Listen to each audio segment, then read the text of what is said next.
Hey guys, what's up? This is kaozbender here again for yet another video, and welcome back to Super Mario Galaxy.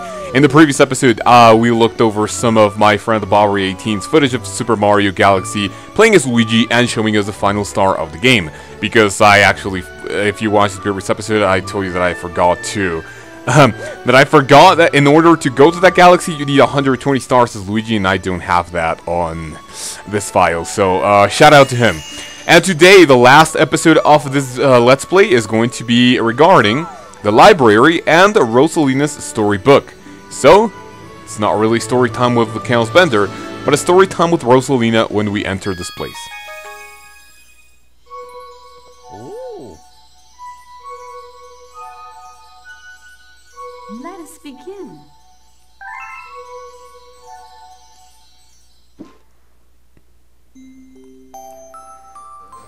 Chapter 1, The Celestial Duo. Our story begins a very, very long time ago with a young girl. One day, this girl spotted a rusted spaceship holding a small star child. "What's your name? Are you lost?" the girl asked the star child. "I'm Luma, and I'm waiting for Mama. She's coming for me on a comet," said the star child, who had been waiting day and night. "Don't worry, I'll wait with you," the little girl promised Luma. At nightfall, the little girl borrowed her father's telescope and peered into the sky. She looked and looked, but she saw nothing. Hours turned into days, and then years, but still, the sky revealed nothing. Finally, the little girl sighed, and said to Luma, "If we are here looking much longer, I'll be an old lady soon." But then, she had an idea. "Why don't we go out there and find your mother ourselves?"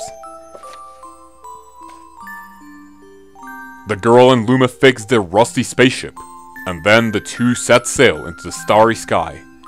And this is how the search for the Celestial Mother began. Chapter 2, Starbits. Days passed with no sight of the comet, or even a single planet. Instead, asteroids extended for as far as the eye could see. "If I had known I was going to take this long, I would have packed more jam," said the little girl, above the rumble of her belly. Before they left, she had packed all the essentials: telescope, butterfly, net, stuffed bunny, bread, milk, jam, and apricot-flavored tea, but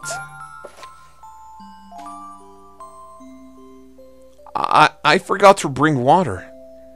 At this, Luma burst into gales of laughter, and the girl began to pout. "As long as I have starbits, I'll be fine," said Luma. "Want some?" The little girl couldn't stay mad after hearing this. Luma continued to laugh, and the little girl couldn't help but joining him. "Alright, maybe just a nimble." Leaning far out the ship, the pair began to collect starbits with the girl's net. They almost fell out a few times, but they kept on collecting. The starbits tasted like honey. Chapter 3, The Comet. A beam of light pierced through the ship's window.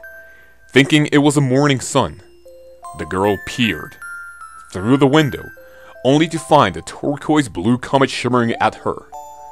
The little girl shook the sleeping Luma awake and shouted excitedly, "We have to get to that comet!"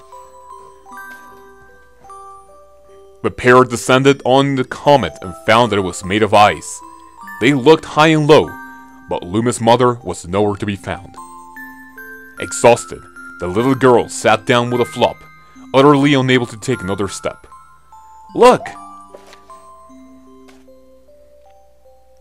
Peering down at the icy ground with a Luma was pointing, the girl suddenly noticed clusters of starbits encased in the ice. "Pretty good, huh? Finding starbits is my specialty," said Luma, beaming. "There's ice here, but it's so warm. I'll bet there's water here too." The two decided to stay on the Comet for a while. Riding the turquoise Comet, the pair continued the search for Luma's mother.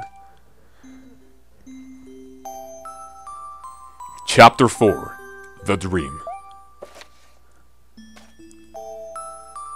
One night, the girl dreamed about her own mother. "Where are you going?" she asked her mother's retreating back. Without turning, her mother replied, "Don't fret, dearest. I am not going anywhere. I am always watching over you, like the sun in the day and the moon in the night." A wave of sadness washed over the girl. "What about when it rains and I can't see the sun or the moon?" Her mother thought for a moment before responding. "I will turn into a star in the clouds and wait for your tears to dry." When she awoke, the girl's face was damped with tears. "You have starbits in your eyes," said Luma to the girl. Whipping her face, the girl replied, "These are tears, not starbits. I'm crying because I'll never see my mother ever again." At this, Luma began to cry too. "Mama! Oh, Mama!"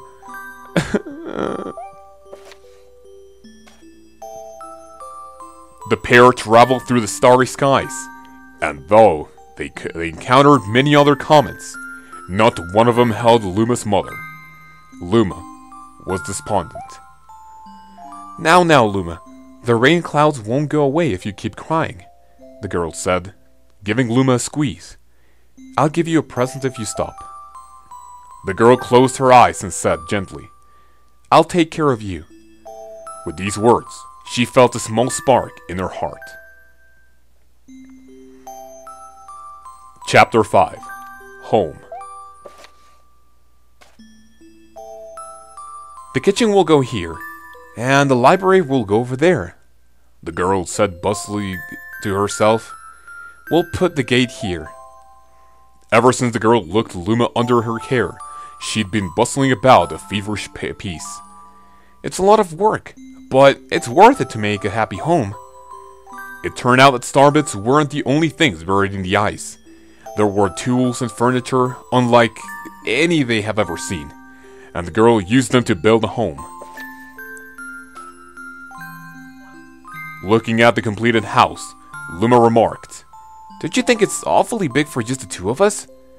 With a library, a bedroom, a kitchen, fountain, and a gate, it was certainly spacious. But still, something seemed to be missing. "If only my father, brother, and mother were here," the girl said wistfully. Indeed, the house was too large for its two small residents. That night, clutching her favorite stuffed bunny close to her heart, the girl fell asleep in the spaceship. Chapter 6: Friends. Then one day, while the girl sat sipping tea, a tiny apricot planet appeared on the horizon. From the planet, another Luma of the same color emerged. "Do you two know each other?" the girl asked the Lumas gleefully. Despite the girl's excitement, they seemed uneasy. The two Lumas neither drew closer nor backed away from each other. Instead, they just stared. Then one Luma broke the silence. "My mama!" At once, the apricot Luma parroted back. "My mama! My mama! My mama! My mama!" The two Lumas began to dance around the girl frantically, and neither showed any sign of stopping. The girl was so charmed by this adorable scene that she couldn't help but laugh, and that's when something very strange happened.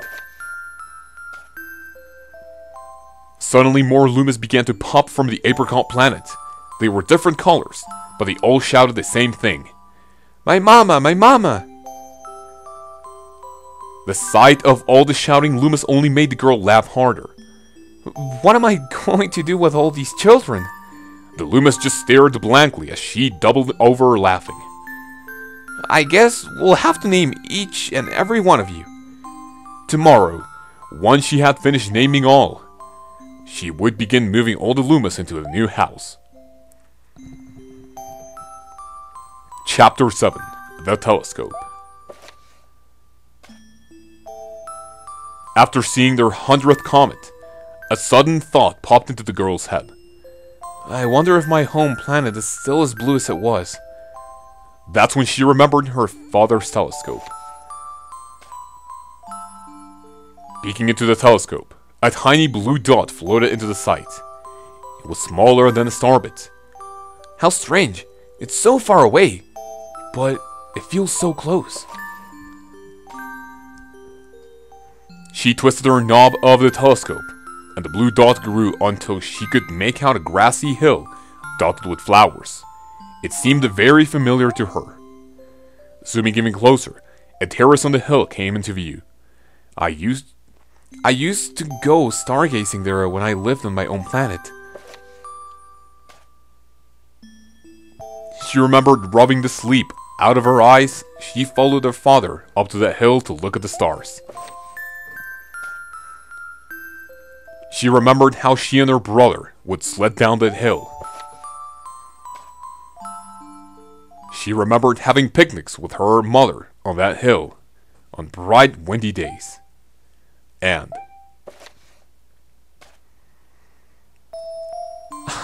I want to go home. I want to go home right now. The girl burst into tears, and the Lumas didn't know what to do. I want to go home. I want to go back to my house by the hill. I want to see my mother. The girl was shouting now, her face with wet tears. But I know she's not there. I knew all along that she wasn't out there in the sky because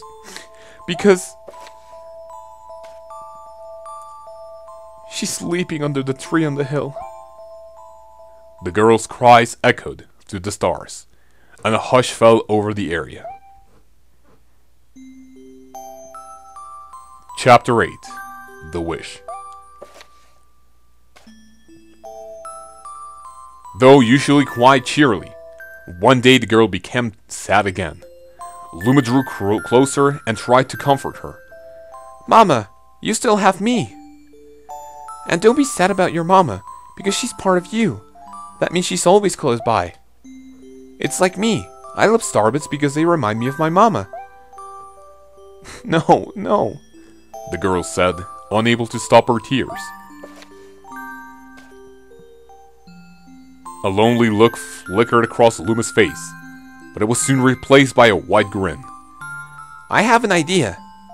I will transform into a comet. A soaring comet that can carry you all on this journey.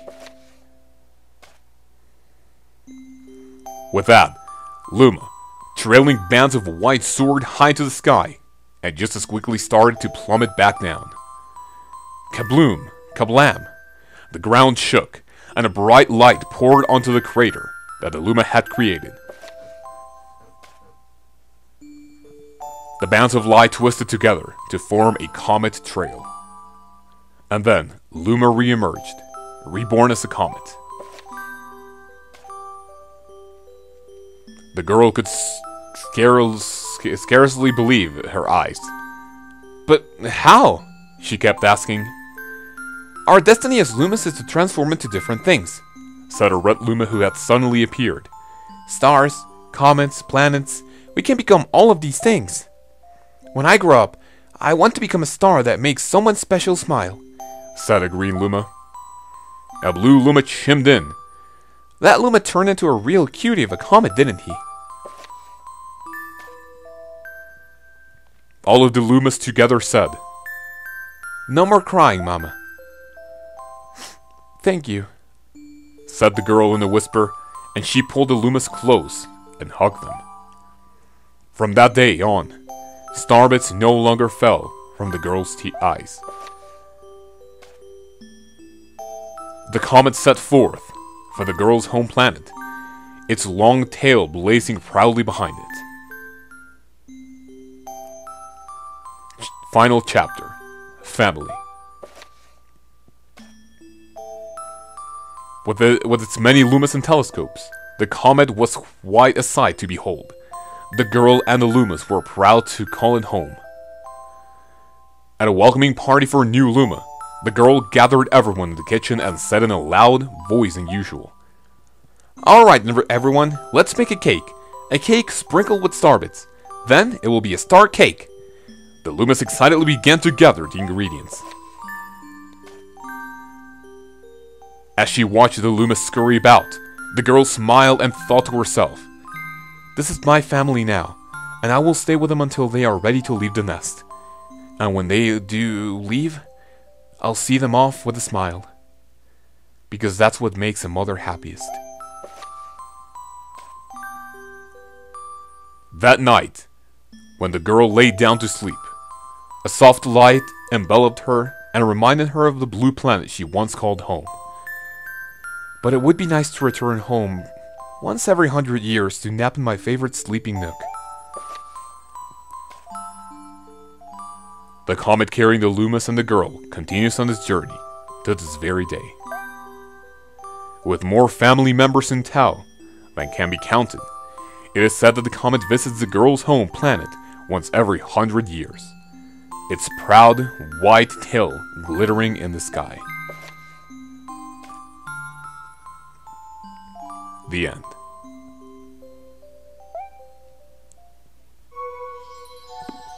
That's all. That's all. My story is finished. Alright, I know that wasn't the greatest reading of them all, but, you know, I had my little troubles here and there. Hopefully you enjoyed this story, and most importantly, hopefully you enjoyed this Let's Play. That's pretty much it. Thank you very much for watching, and we'll see you next time for when we begin Kirby Canvas Curse. So, I will see you then.